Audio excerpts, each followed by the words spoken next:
Welcome to Komodo Art Soaps. Today, we're going to talk about this thing. This is a dragon fruit. It looks like it's something from an alien planet, right? They're beautiful. They come from a cactus plant, and when you cut through to the inside... Ooh! Okay. I meant to show you an example of a dragon fruit that had the lush white inside with black seeds. And I got surprised. I got a red dragon fruit. But you know, this is just par for the course because this whole soap I've tried to make for the dragon fruit has just been one big series of misadventures, mistakes. But that's okay because it was still an adventure and I still learned a lot of new things. And I just got surprised. This is the first time I've ever gotten a red dragon fruit. But let's go ahead and take a look at all the things I did wrong, all the things I've learned, and experience yet another soaping adventure. So this is going to be a very large batch, much larger than anything I've made before. In here I have my olive oil and my castor oil, in here is my coconut oil, and in here is my lard. None of these bowls are big enough, so what I've done is I just went to my local bakery and asked them if I could have one of their frosting buckets. So we're going to add everything into here. Before I blend any further, I want to take a break and talk about the coloring we've got set up for this soap. We're trying to mimic the dragon fruit, and you'll see it has this lush red color. It has a neon pink undertone to it though, so what I tried to do was to mimic that. So I mixed brick red oxide with this neon electric bubble gum. I'm hoping that once it's diluted by the soap, that we'll get that dragon fruit color we're looking for. For the green leaves, you'll notice there's yellowish green, and then the edges are a little darker green. So what I did was I mixed this Buttercup Mica with a little bit of green chrome oxide. And if you see here, it's green, but when I stir it, that gold comes out, and it really does have a yellowish tint to it. I don't know if the camera's picking it up well enough, but... And then what I did was I took a little bit of this, which is mixed with oil, and I just painted the inside of a Ziploc bag. This will be diluted with soap, but this will be that stronger green color. So I'm hoping that by piping it through this bag, we'll get a little bit of that double tone look. And then of course the inside of the dragon fruit is white with black seeds all throughout. So we're using titanium dioxide for the white, and then we're adding poppy seeds to mimic the black seeds of the dragon fruit. So keep our fingers crossed, and hopefully I've done this right and it will look like dragon fruit when we're done. My lye looks much different than usual. It's not the clear liquid we're used to. It's got that yellowish tinge, and that's because there is sugar in the lye, and the sugar caramelizes during the lye process. It's still rather hot. It's at 136. My oils are at 90 though, so I think that between the two we should be okay. We're going to hope that the oils will cool this down and we can get somewhere close to around the 100-degree mark. I'm going to just slowly pour it into the oil. I have all my lye mixed into my oil, so let's check the temperature and see where we are. Okay, so that brought it down to 109, which is good. That's what I wanted. I wanted to be soaping close to 100.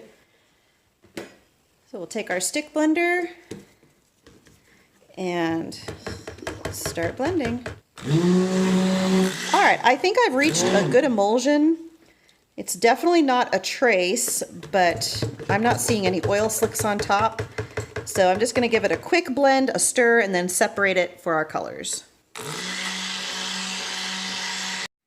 So you're always supposed to mix your titanium dioxide with water before you add it to your soap, and this is why. I got lazy and just thought, well, it's such a large bucket, I'll just throw in some titanium dioxide. But look, I'm getting these pasty clumps on the bottom of my container that are not mixing in with my soap. So now I'm going to be paying for that by trying to find these clumps and smush them in so that hopefully I won't have big powdery white chunks in my big soap. People, when you're doing a scientific process like soap making, it does not pay to take shortcuts. Okay, take it from me. You just don't want to do that. Look at that. That's not mixed in at all. Oh, don't be like Liz. Soap smart. Now we're going to add our poppy seeds. And we're going to add quite a bit at first. We'll stir them and see how it looks. Oh, I think that might be the perfect amount. Okay, it's time to pull out my behemothly large mold and fill it up. Whoa, I can't even get it all in the camera frame. There we go. All right. Stay in frame. Oh, you guys, I just lost my spatula in here. Ah, hold on. Where is it? There it is. Ah. All right. Oof, I am soaping like a pro today, I'll tell you what. Okay, back to the mold. Let's get this baby in the frame and fill her up.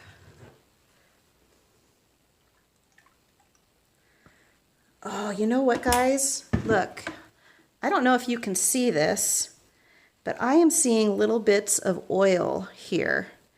And I am afraid I did not mix this properly.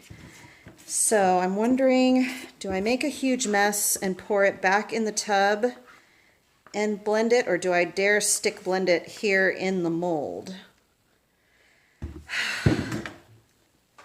I'm going to be lazy Liz, so please, again, don't be like me. This is not recommended. This is not standard soap making procedure.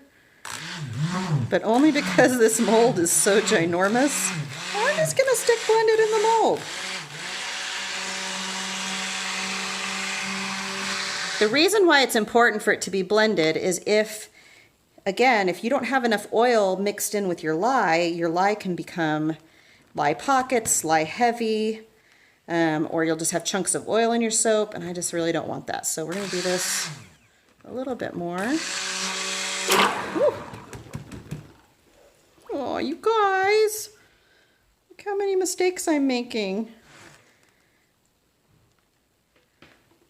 Oh! So many mistakes. Oh, you guys, guess what I forgot? And probably why this isn't going to trace as fast as it should. I forgot my fragrance. Well, luckily I have time to stir it in, right? Okay, for fragrance, we're doing blooms and berries. I love this fragrance. It's very fruity, very floral. And I know I can use the whole bottle, so I'm just using most of it in this soap here and saving some of it for the top and the leaves. Okay, this might thicken up our batter real quick here, I'm not sure. So we're gonna stir in this fragrance, and maybe that will help us thicken up the bottom so we can add the top layer. The bottom has definitely set up. I made a huge mess all over the place. But if our other layers have not already set up in the bowl while they were waiting for me to clean up this mess, we should at least have a good spot to place our colors here. Okay, luckily it looks like we still have fluid movement in the other two colors we need. We're going to add our fragrance this time before it goes in the mold. Add our red, and same with the green. I think we've done a really good job with the colors. I'm so surprised that worked, and I'm very happy. I hope that once the soap is cured, it's not going to go weird on me. And what I love about using that Buttercup Mica is that this truly looks green until you look close, and there's these gold flecks all throughout it that I'm hoping will continue to shine and sparkle and hit the light, because I just feel like dragon fruit, that's part of its beauty, is that it's not really two colors. It's like so many different reds and so many different greens running through it. All right, I do want this red a little thicker, not too thick because I want it to flow over the top, but I need it to hold the leaves the way I'm planning on putting the leaves in. I don't know if it's this brand of stick blender. If those of you who use the Red Bella stick blender have problems with it pulling up and getting air bubbles in it, or is that just a problem with all stick blenders that I will learn to deal with over time? That's what I would like to know. All right, we've got a light to medium trace here, so I'm going to go ahead and pour this onto the mold, onto the soap. And the soap feels pretty set up, but I'm still going to pour it gently on, just in case.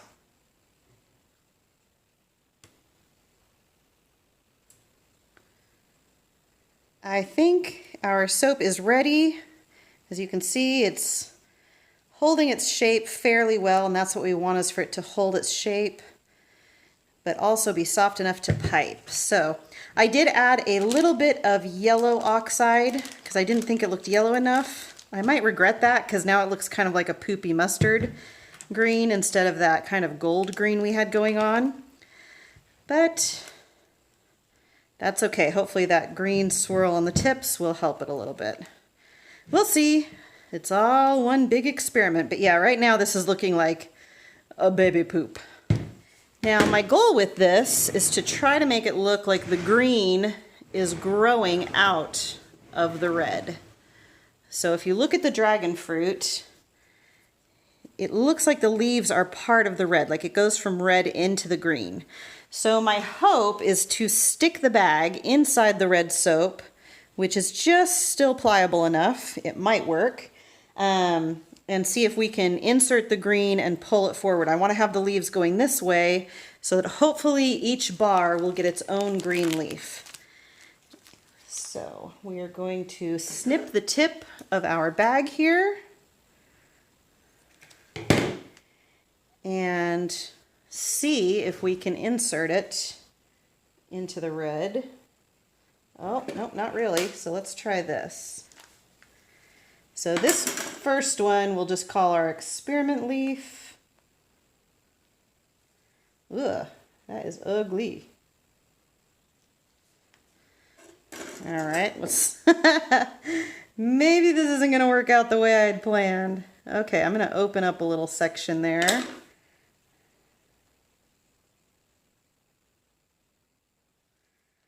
Well, I don't think this is looking the way I wanted it to look, you guys.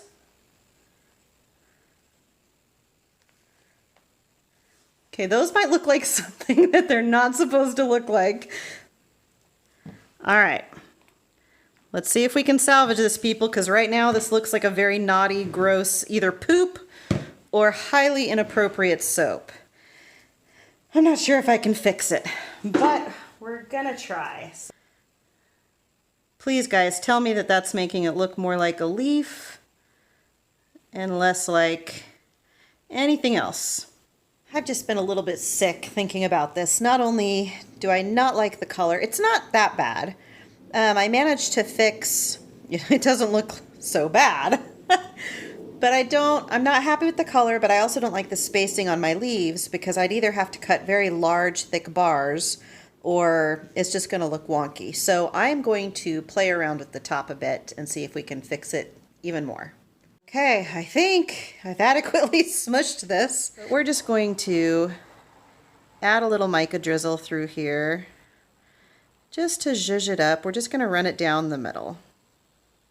Let's unmold this and see what we've got. Now, if you're using a corrugated plastic mold like this, you actually don't need a liner, but I just kind of used this to give it a little extra support. It wasn't enough support though, because if you can tell, it's thicker in the middle than on the ends, and that means it didn't have the support it needed. So I will either need to add some wire supports down here or put blocks of wood along the sides to hold it in evenly. All right, at this point, I am going to put gloves on just so that when I handle the soap, I won't get any fingerprints on it, or hopefully any debris if my hands aren't clean, although I just washed them.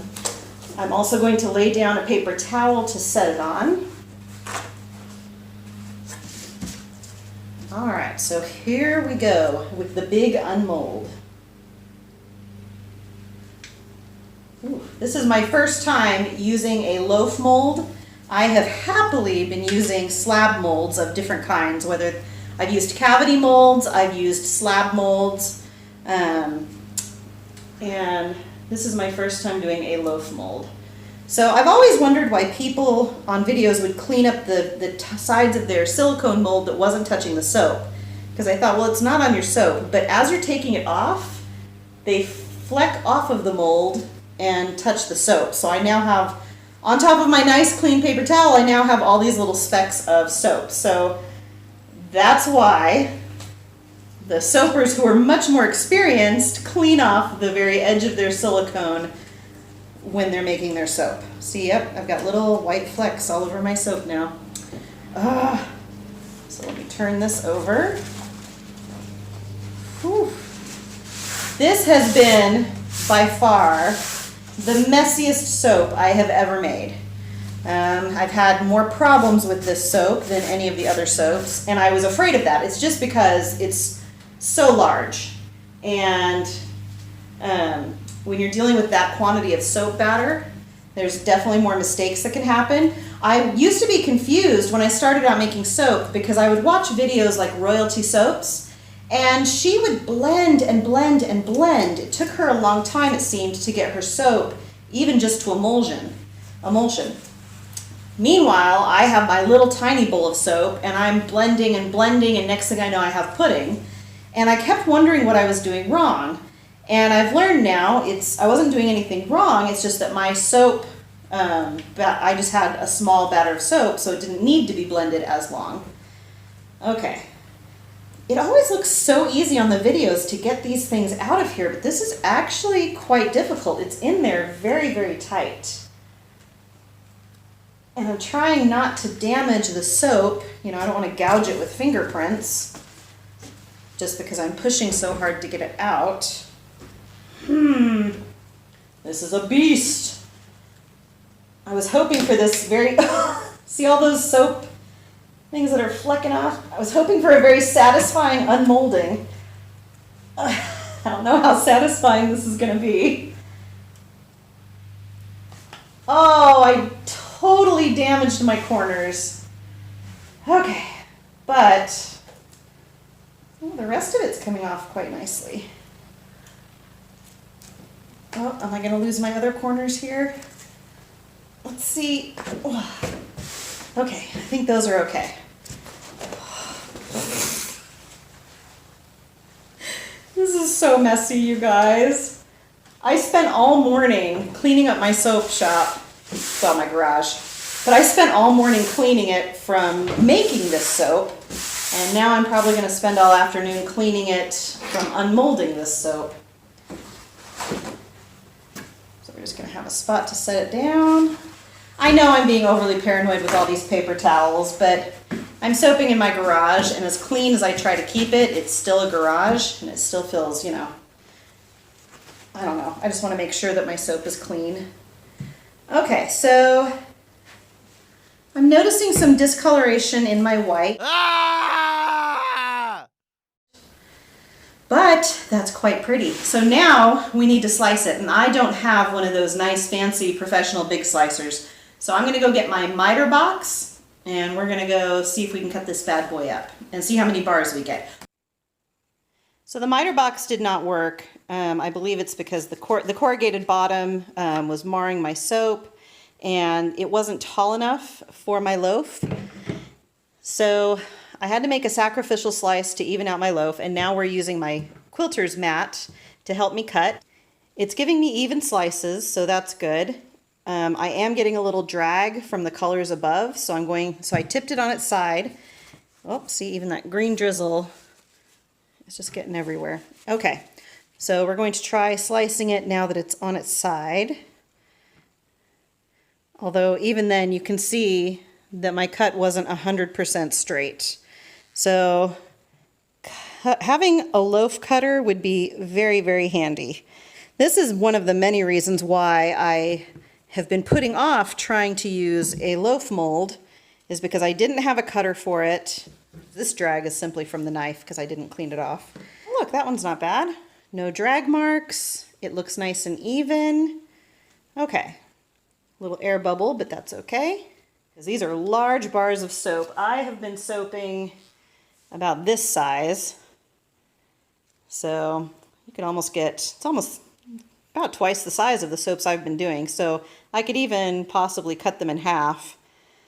But I don't know. I guess if you're a big man, this would be a good soap. I prefer this size myself. I've cut them all. I was able to get 17 usable bars and then my 2 sacrificial ones. They are definitely not even, but I think it is a beautiful bar. Despite all the many mishaps I had, it could have been much, much worse.